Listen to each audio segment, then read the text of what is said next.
Assalamualaikum warahmatullahi wabarakatuh. Bagaimana kabarnya siswa solih dan solihah kelas 6 pada hari ini? Semoga senantiasa diberi kesehatan serta selalu dalam lindungan Allah. Amin ya robbal alamin. Sebelum kita memulai pembelajaran pada hari ini, mari kita berdoa terlebih dahulu. Membaca basmalah. Bismillahirrahmanirrahim. Untuk hari ini kita akan belajar bahasa Indonesia dan juga SBDP. Untuk pembelajaran bahasa Indonesia, kita akan membahas kata kunci yang terdapat pada judul teks non-fiksi. Nah, anak-anakku semua, teks non-fiksi merupakan teks yang ditulis berdasarkan data atau kenyataan yang ada.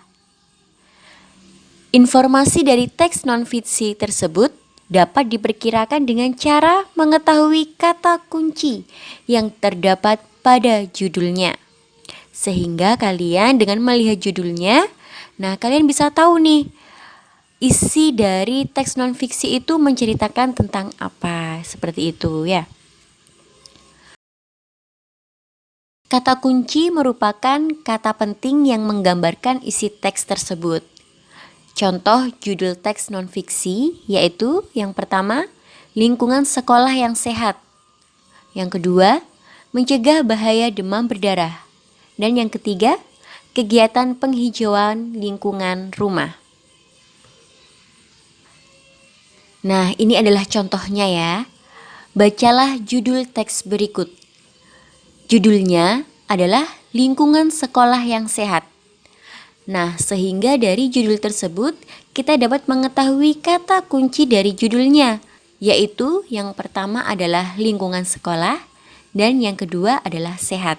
Nah, jadi kedua ini lingkungan sekolah dan juga sehat ini merupakan kata kunci dari judul yang ada tadi. Selanjutnya, bacalah judul teks berikut. Ustadzah di sini mempunyai judul yaitu pentingnya menanam pohon.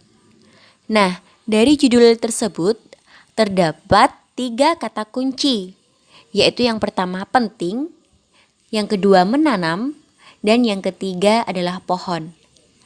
Nah, dari setiap kata kunci tersebut ternyata memiliki makna sendiri.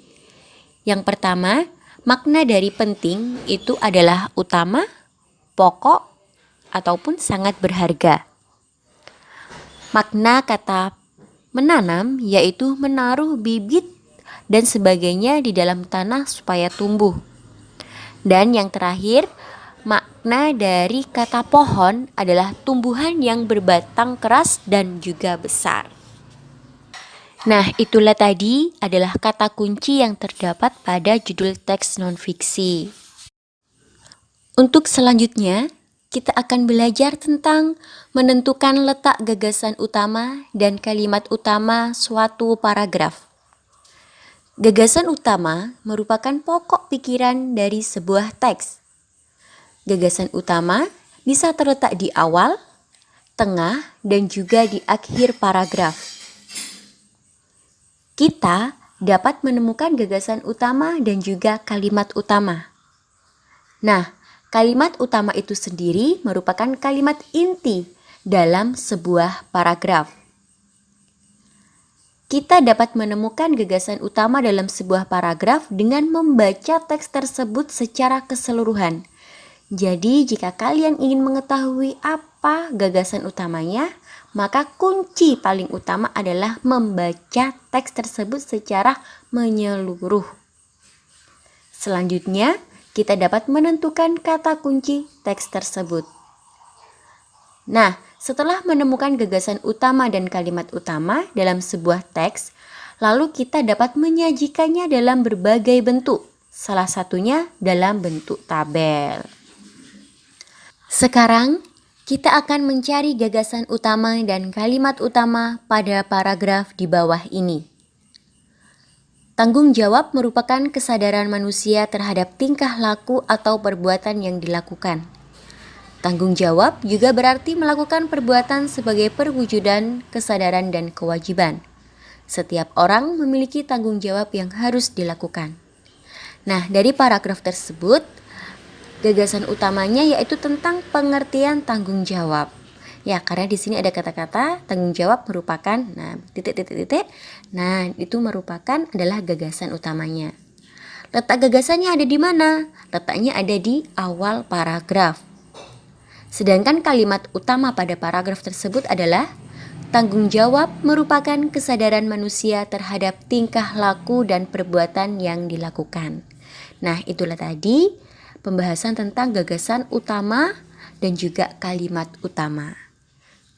Selanjutnya, kita akan belajar tentang seni budaya dan prakarya. Pada kesempatan kali ini, kita akan belajar tentang tari kreasi dan juga unsur utama tari. Tari kreasi daerah merupakan tarian yang gerakannya adalah perkembangan dari tari-tari tradisi yang ada. Selanjutnya, kita akan belajar tentang unsur utama dalam seni tari. Unsur utama dalam seni tari itu terdapat 3, yaitu ada wiraga, yang kedua adalah wirama, dan yang ketiga adalah wirasa. Wiraga artinya raga atau penampilan gerakan para penari.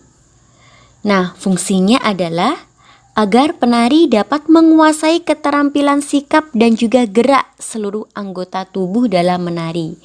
Jadi intinya itu wiraga itu adalah gerak. Jadi gerakan si penari itu sendiri ya. Selanjutnya adalah wirama. Wirama artinya irama atau gerakan sesuai iringan agar selaras untuk mencapai keharmonisan. Jadi wirama tadi intinya adalah musiknya. Sehingga wirama ini berfungsi agar gerakan sang penari dapat mengikuti irama ataupun ketukan musik yang ada. Selanjutnya yang terakhir adalah wirasa. Wirasa itu artinya penjiwaan, penghayatan ataupun ekspresi gerak dalam tari. Jadi intinya wirasa itu adalah penghayatannya ya. Sehingga fungsi dari wirasa ini yaitu agar sang penari bisa menguasai penghayatan karakter melalui ekspresi dan juga musik ketika menari. Nah, itulah tadi yang disebut dengan wiraga, wirama, dan juga wirasa yang terdapat dalam unsur utama tari. Jadi unsur utama tari itu ada 3 W, yaitu wiraga atau gerak, yang kedua wirama atau musik, dan yang ketiga wirasa atau penghayatan. Demikian tadi pembelajaran kita hari ini tentang bahasa Indonesia dan juga seni budaya dan prakarya. Semoga pembelajaran hari ini bisa bermanfaat untuk kalian semua ya.